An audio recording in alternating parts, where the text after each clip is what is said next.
ज्यादातर तुम दुखी होते हो तो किससे दुखी होते हो? आप किसी से कह भी नहीं सकते हो। पति यदि दुखी है तो अपनी पत्नी से ज्यादा दुखी है। नारी दुखी है तो अपने पति से बहुत दुखी। एक स्त्री कह रही थी मेरा पति जब शादी किया था तो राम था। हमने कहा फिर? बोले अब रावण हो गया। बोले पूरा रावण है, ऐसे गरजता है, मुझे लगता किस दिन गला दबा देगा मेरा, मार डालेगा। ये रावण बन गए। रावण नहीं बनना है। कभी राम बन के कभी श्याम बन के चले आना। गुरु जी प्रभु जी चले आना।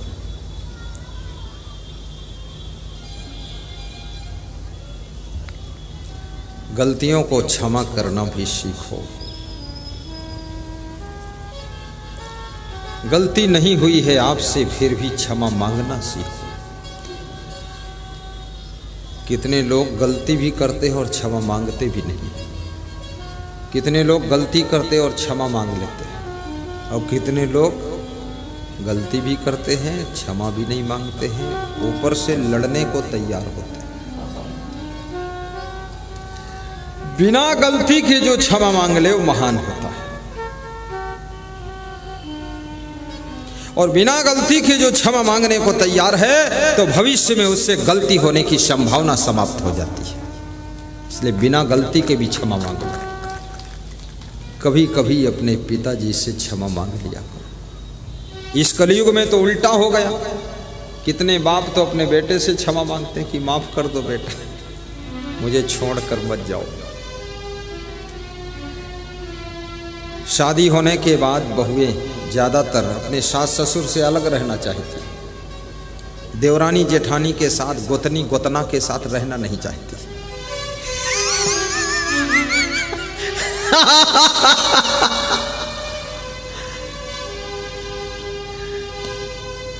लेकिन याद रखना, जब तुम सासू बनोगी, तुम्हारी बहू आएगी, तो क्या वो तुम्हारे साथ रहना चाहेगी? तुम समझती हो मैं बड़ी चतुर खिलाड़ी हूं? अरे वो तो तुम्हारे साथ तुम्हारा मुंह नहीं देखना चाहेगी। वो तो ऐसे न्यू मॉडल की आएगी, हॉलैंड पोलैंड की बनी हुई, तुम्हें न्यूजीलैंड बना देगी। इसलिए बहुओं को होश में रहना चाहिए। हमेशा तुम बहू बनी नहीं रहोगी, एक दिन सासू तुम भी बनोगी। और बहू बन करके अगर अपनी सासू को सताया है, ससुर को सताया है, तो जिस दिन तुम सासू बनोगी, ससुर बनोगे, तुम्हारी बहू तुमको सताने के लिए तैयार होकर आ रही है, आने वाली। ये भविष्य क्यों नहीं सोच रहे हो? आगे पीछे हिसाब क्यों नहीं लगाते हो? विचार क्यों नहीं करते हो?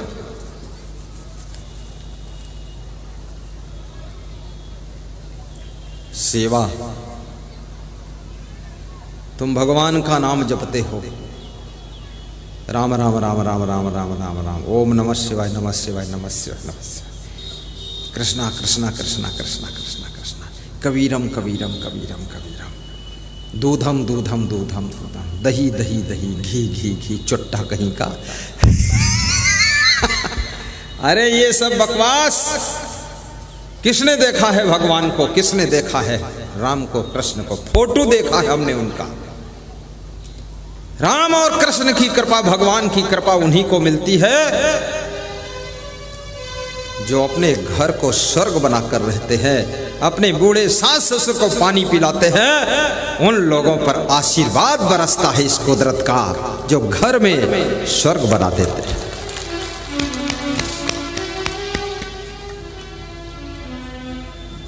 साहिब बंदगी बोलो। साहिब बंदगी। राम न राम सी कौन दंड लागा।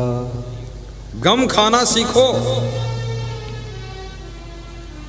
ये आत्मा तो अजर अमर है, शरीर नाशवान है, लेकिन जिंदगी जो है इतनी लंबी, इसको जीने के लिए एक दूसरे के सहारा बनो। कितनी स्त्रियां शादी होने के बाद साल 2 साल ठीक ठाक रहती ससुराल में, फिर मायके जाती है, वहां से लौटकर आती ही नहीं। वहीं पता नहीं क्या बनाती, मायके में खुदर बुदर करती रहती। उसका पति फोन करता तो उठाती नहीं। सासू कहती अपनी पत्नी को बुला लाओ, तो बुलाने जाते तो वहां ससुर महामूर्ख खोपड़ी बैठा है।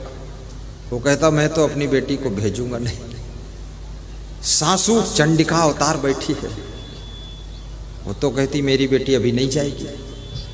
अरे बेटी को भेजना नहीं था तो इसकी शादी क्यों किया था, अपने पास ही रखते। शादी करके दूसरे की जिंदगी भी लफड़े में डाल दिया है और घर में बिठा कर रखी हो। बेटी को घर में बिठा कर रखा नहीं जा सकता है। बेटी की जवानी की जिंदगी, इतनी लंबी जिंदगी की जिम्मेदारी उसका पति ही निभा सकता है। माता पिता तो थोड़े दिनों के बाद मरकर परलोक चले जाते हैं, फिर लास्ट में उसकी जिंदगी को कौन संभालेगा। इसलिए बेटियों के माता पिता को कृपया इंटरफेयर नहीं करना चाहिए। अपनी बेटी को समझाना चाहिए कि ससुराल में जाना तो गम खा करके रहना, वहाँ तूफान मत मचाना, आंधी खड़ी मत कर देना, वहाँ लहर मत ले आना।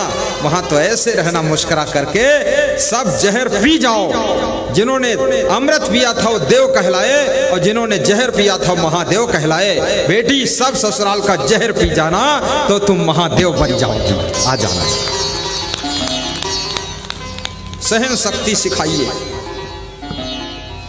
और जिसमें सहनशीलता नहीं है किसी भी फील्ड में कुछ नहीं कर सकता है। नेता कितना सहनशील होता है, कोई इसके फोटो पर जूते मारता है, कोई जूते चप्पल का माला पहनाता है, कोई नेता को गधे पर बिठा करके फोटो खींचकर फेसबुक पर डालता है, कोई नेता के वो क्या बोलते उसको, वो जो बनाते पुतला बनाकर फूंक देता है, फिर फेसबुक पे डाल देता है कि नेताजी जल मर गए, दफन कर दिया हमने।